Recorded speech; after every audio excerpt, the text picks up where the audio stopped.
안녕하십니까? 극한 만남팀 피칭을 맡게 된 조수아입니다.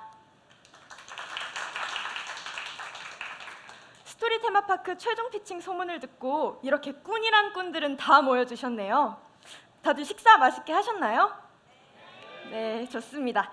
오늘 이 자리에서 저희 청년 대표 이야기꾼들이 대한민국 청춘들에 대한 이야기를 해보고자 합니다.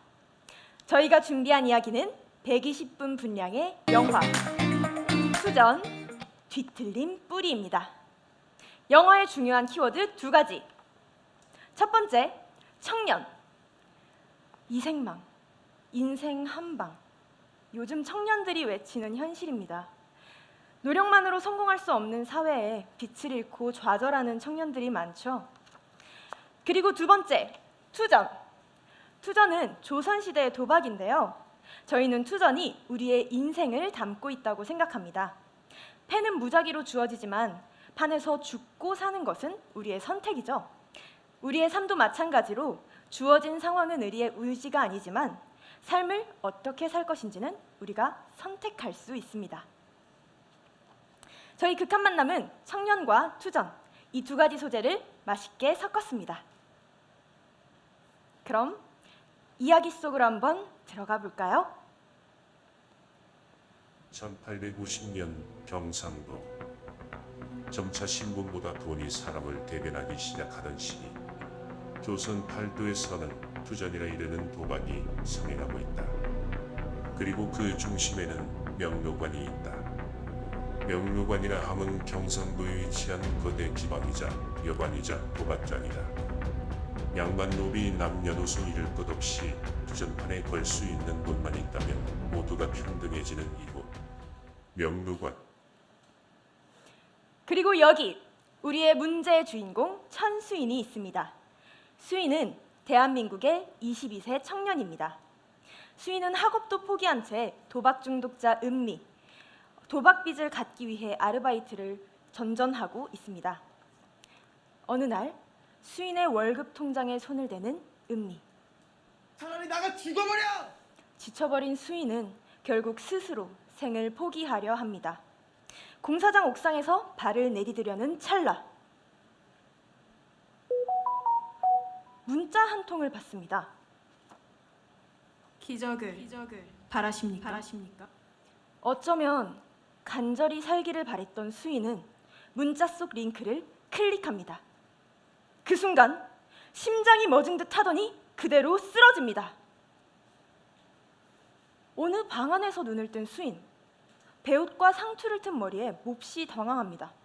네, 수인은 조선시대로 회귀한 것입니다. 혼란스러워하던 그때 들려오는 발소리. 깜짝 놀라 숨어있던 수인은 결국 명루관의 사장 권득해라는 자에게 붙잡히는데요. 발을 들여선 안 되는 곳이었던 걸까요?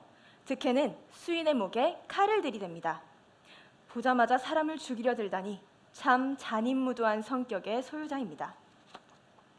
순간 살고 싶다는 생각이 수인의 머릿속을 스칩니다. 수인은 칼날을 손으로 움켜쥐고 옆에 있던 도자기를 들어 득해의 머리를 치고 도망갑니다. 문을 열고 들어간 곳은 흡사, 도박장입니다. 수인에게 빼어난 미모의 한 여인이 다가옵니다.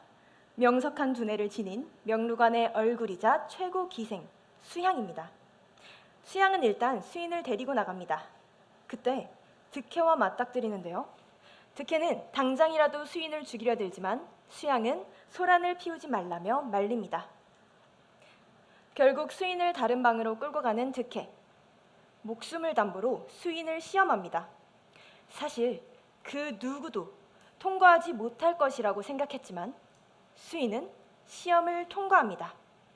수인은 공사장 도면을 두어 번 만에 완벽히 외울 만큼 뛰어난 기억력을 가지고 있었거든요. 역시 인간 도면답죠. 한편 수인을 흥미롭게 바라보는 수향. 과연 무슨 생각을 하고 있을까요? 목숨은 간신히 구했지만 갑자기 아무것도 모르는 조선에서 살 수는 없죠. 더군다나 그토록 혐오했던 도박장에서 지내게 된 신세라뇨. 수인은 현대로 돌아가기 위해 강에 빠져보기도 합니다. 하지만 한 남자가 나타나 수인을 구해주는데요. 바로 밝고 명랑한 성격의 명우. 명루관에서 기생들과 음주 가물을 즐기는 청년입니다. 그렇게 명루관으로 돌아온 수인. 수양에 떠밀려 투전판에 들어가게 됩니다. 목숨을 부지하려면 투전판에서 쓸모를 입증해야 했죠. 어찌할 새도 없이 한 중년 여성의 손에 이끌려 투전판에 앉게 됩니다. 하지만 처음 접한 투전은 낯설기만 하죠. 모든 것을 잃기 직전 수양이 나타나 수인을 구제해 줍니다. 결국 수양에게 도박빚을 지게 된 수인. 또다시 빚쟁이가 된 현실에 좌절하며 절벽 위에 올라서게 됩니다. 그런데 수양이 나타나 수인을 막아섭니다. 어제는 망통이지만 오늘은 장땡일 수도 있다. 그렇게 수인은 다시 명루관으로 돌아갑니다. 그러던 어느 날 한 여인이 돈을 빌려달라 애원하는 것을 목격합니다. 아마 이 여인은 도박 중독자인 듯하죠. 졸병들에 의해 내쳐지는 여인을 보며 은미를 떠올린 수인은 도움의 손길을 건넵니다. 여인은 연신 고맙다고 인사를 하네요. 수인은 조금씩 명루관에 적응하기 시작합니다. 어느새 명루관에서 이름을 날리는 타짜가 되어 있는데요. 어김없이 승리를 만끽하며 일어나는 순간 한 양반이 투전을 신청해 옵니다. 윤기가 촤르르 흐르는 비단 옷에 물고기 모양 장식에 붉은 세조대. 한탕 크게 해볼 수 있을 것 같았죠. 그런데 한탕은 무슨, 상대를 발가벗기는 듯한 매서운 눈빛, 칩 20개를 세지도 않고 거는 기세에 눌려서 도망쳐 나와 버렸습니다. 그자의 이름은 민선징.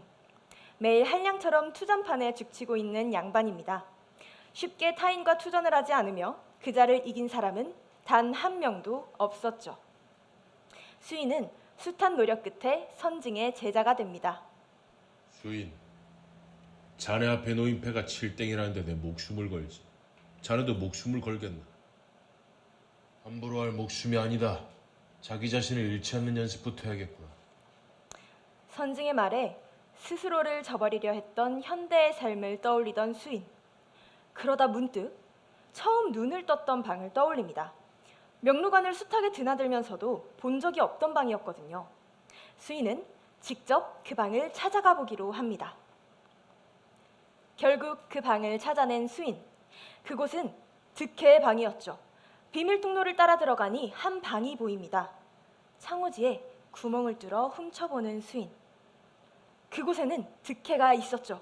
그리고 득혜 뒤로 얼굴이 가려진 다른 사내의 모습. 저 물고기 모양, 붉은 세조대. 명루관의 진짜 우두머리는 민선징이었습니다. 그리고 며칠 후 득혜가 수인을 부릅니다. 명루관에 빚진 사람들에게 돈을 받아오라는 명을 내리죠. 그렇게 과부촌으로 향한 수인.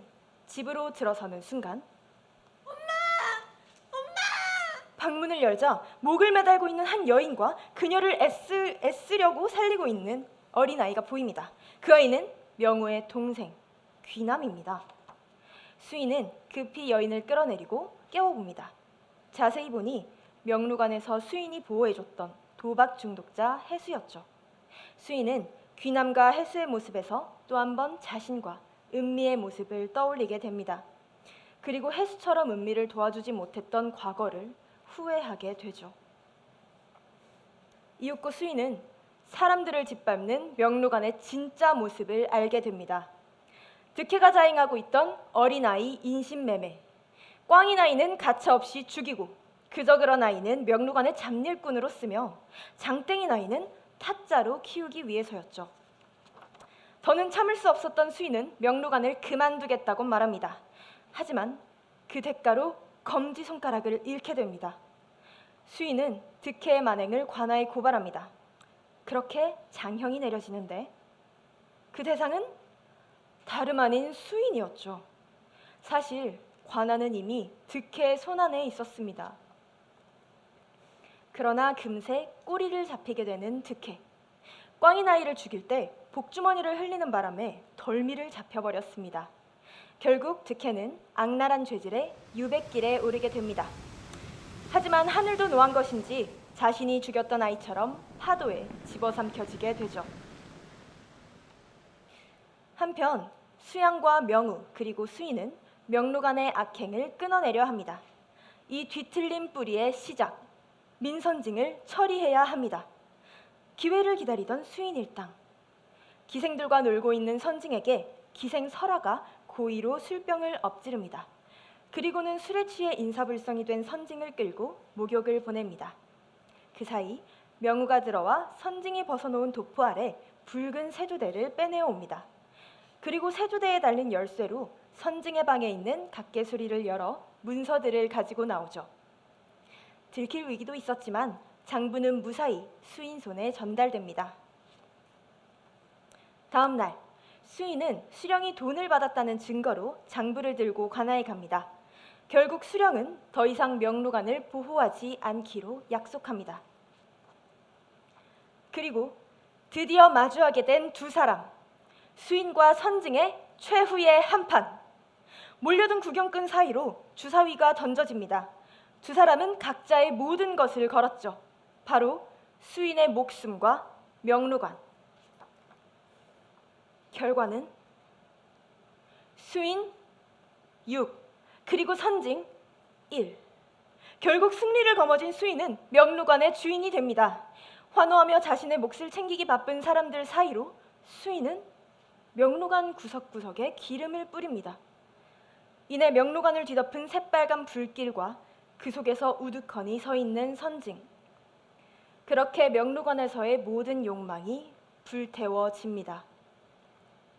불타는 명록안에서 정신을 잃은 수인. 현대로 다시 돌아오게 됩니다. 눈을 뜬 곳은 다름 아닌 집안. 눈앞에는 월급 통장을 뒤지는 은미가 있었죠. 그 순간 조선시대에서 겪었던 모든 일들이 수인의 머릿속을 스쳐 지나갑니다. 결국 수인은 눈물을 흘리며 은미를 와락 껴안습니다. 더 이상 은미에게 죽으라고 소리치던 과거의 수인은 없었죠. 그런 수인이 당황스러운 은미는 발버둥을 치는 것도 잠시, 이내 그 따뜻한 품을 받아들입니다. 몇 달 후 수인과 은미는 평범한 일상을 되찾습니다. 평화로운 두 모자 앞에 틀어진 TV 속 뉴스. 조선 최대의 도박장 그림과 조선 최고 타짜의 초상화가 비추어지고 있었죠. 수인과 어딘가 많이 닮은 듯한 초상화 위로 미완성의 그림이 겹쳐집니다. 그리고 그 그림을 그리고 있는 과거 수양의 모습을 마지막으로 영화는 끝이 납니다.